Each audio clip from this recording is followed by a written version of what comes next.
jechuudha baraati akkinaan jettee nama takka siin alatti dubbisee hin beeku naan jettee duratti amma immoo ishiin imoodhaan ramadaana keessa na dubbistee naan jechaa jirta maal jechuudha garuu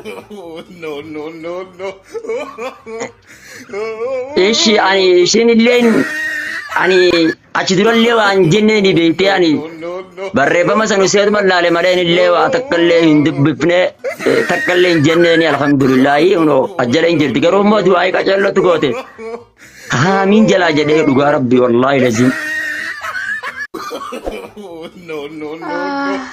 wallahi baay'ee nama rakkisa baay'ee nama rakkisa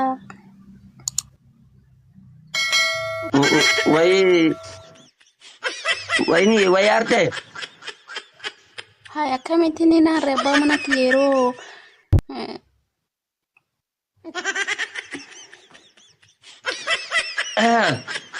ani nani beeytaa miti gaa akkan silkillee nama tokko jalaan kaafne dhugaa rabbii. Assalamu alaikum. Wa alaikum salam wa rahmatullahi wa barakatuh. Bagan nagaan dhufte yaa habiibti. Baga nagaan nagdee baamana. Ifama. Jaltii akka maleedhaan bultoosan itti bana yeetan achi gattuqe gubbaasan. No rakkata kan qabu abshir. Barani namatu sirra bilbilee na fakkaate. Lakki. Maasi malee namni bilbilu ni jiraasaa? Laa miira keessa seeneemi. Bilbila barsi malee namummaanuu dawwaluu hin jiru qaata irraanfatanii bar. Si malee bilbila kiyyamas bilbila namaa tokkollee hin qeeblu dhugaa rabbi. Duuba akkasuma ka yaadayyuu akka namni bilbiluu feete moo atiyyuu hoo nama tokko ayyama keetiin galchuu nama akkamii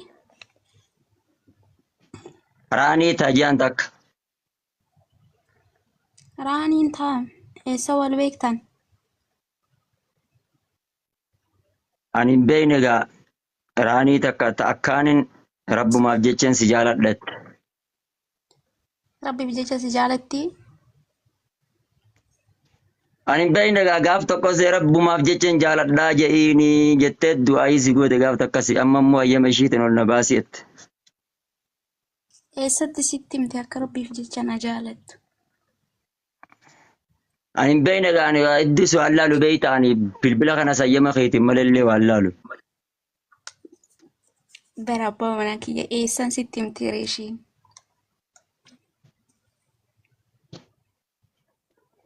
Gaaf tokko gaafa iimoodhaa Ramadaan Kariimiin siin jaa jetteeti Ramadaan Kariim je'iti ittiin haadhaamii baga Ramadaanan ittiin si ga'e je'iini.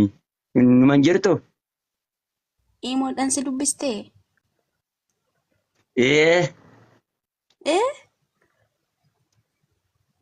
Iimoodhaan natti barreesse gaa Ramadaan Kariim je'iini hadiyyaa sanillee amman siin ga'eni.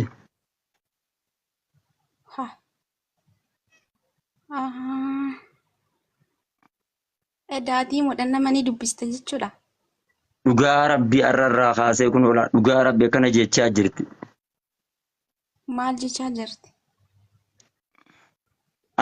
Ammati ol baasisan ummanni qabamtee jirta jechaa jiran anaani.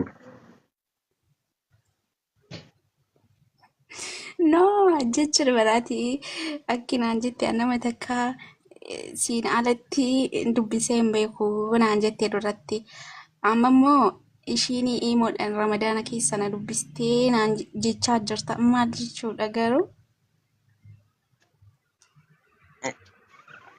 ishiin illeen ani achi durallee waan jennee ni beektee ani barreeffama san useetu mallaale malee illee waa takkallee hin dubbifne takkallee hin jennee alhamdulillahi uno ajjala hin jirti garuu immoo du'aa qaceellotu goote haamiin jalaa jedhee dhugaa rabbi wallahi lazim.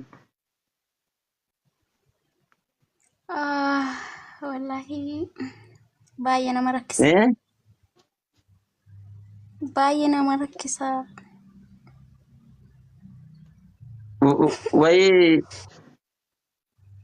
Way arte.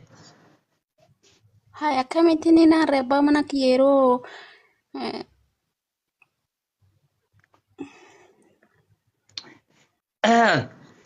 ani nani beeytaa miti gaa akkan silkillee nama tokko jalaan kaafne dhugaa rabbii yeroo hunda itti barreessatan haadha mana tiyyaa kunoo nama tokkootu ittuu silkiin adda walaa jira jalaan kaasa. Hatta kaardii ga'uutti bar bilbila masmara kaardii ittiin naqadhu bar. Erga san dhiistee turtee jirta garuu isalleen hin beekaa.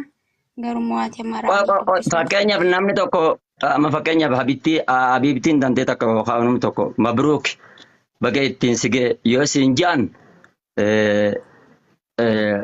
barreeffama san laalteeti hin deebiftu animmoo hin deebifne itti dhiiftee abbaa mana keetiitilleen baga ittiin sigee hunda keessanuu rabbiif jechan isin jaaladha. Yoo namni siin jedhe amaanaa isaanii san achumaan dhiibtamu naan geessa.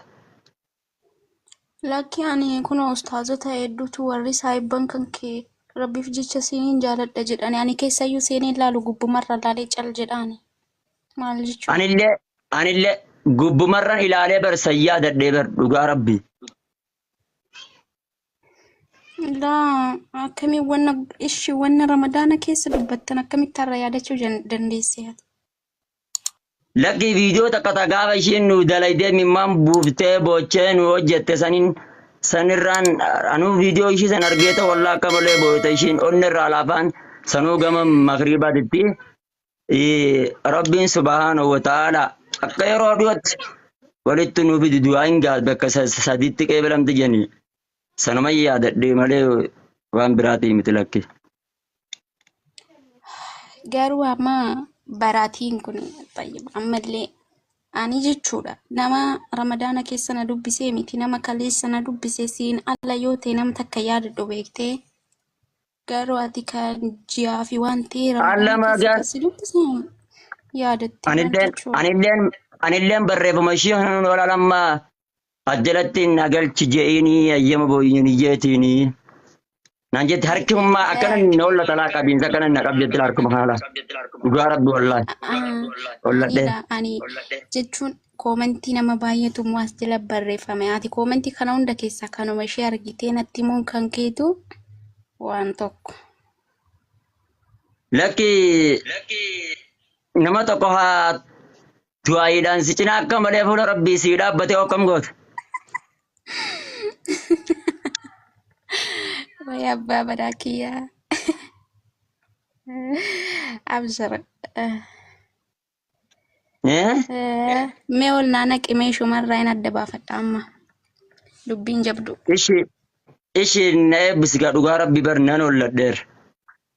Abbaa manaa kiyya wallaahi ani beekeni abshiraani wallaahi hagiin of amanu caala si amana beektee. I love you wallaahi kan sii godhu. Tuuyyoo yoo fuqar.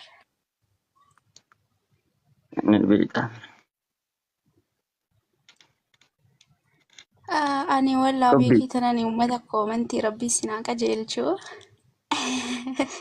Yeroo tokko tokko akkana piraankii wal godhuunis bareeda jedheen ishii. Akkana piraankii wal godhuunis bareeda yeroo tokko tokko. Anu sababa sodaa ta'eetiif jecha silkii biyyarraa natti dabalamte wayin kaasa. Yani mee abbaa badaakiyaa maaluma godha.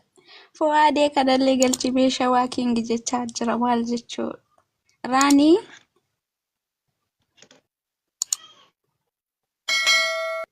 dhagahamu. Assalamu alaikum warahmatullahi wabarakatuh.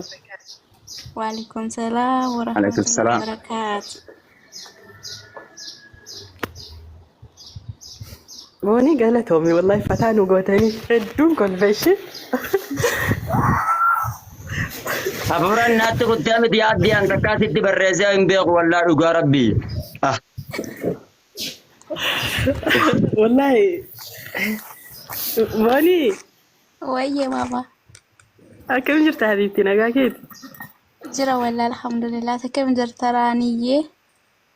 Nagaadha wallahi alhamdulillah. Nagaa kooti habiibati baga jiraatte. Nana araara garuu wallahi silkii la jala kaasuu diddeen na araara jennaan.